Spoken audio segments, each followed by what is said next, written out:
Gutom na tayo. Kasi malaki tiyan ko. Ayan mga ka-Team Abroad, magbabayad na tayo. Trying Armenian shawarma for the first time. Taste of Yerevan street food. Sikat at madaling hanapin. Maganda ang shawarma nila kasi nga Armenian touch. Malasa, maraming herbs at espesyal na timpla. Ayan, tingnan nyo, ang daming gulay na nilalagay. Malaki ang serving. Maraming gulay. Affordable. Maraming pagpipilian. Merong chicken at beef. Then, i-toast na niya para maging crispy yung labash. Да, только лаваши мясо. Да. Соус не надо. Да. Папа, ну. Ну, это почти твое. Извините. Kasi, С собой. nagutom kami, bibili kami ng shawarma.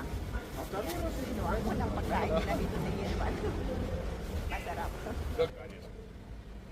мы же делаем как это. Да, Домашний для ребенка, короче, только соус и мясо. Нет, соус не надо, только мясо и лаваш. И все. И лаваш. И все. Ito na mga ka-Team Abroad, kakain na kami. Ito yung shawarma na without vegetable. Yung chicken lang ang pinalagay ko. Ito naman yung kay GJ, completos ricados. Kaya mas malaki siya. So, ang haba, no? Inuubos niya yan, kaya niyang ubusin. So, let's eat, guys. Yan. Thank you, Lord, for the food. Take out shawarma. So, inuwi namin dito sa bahay.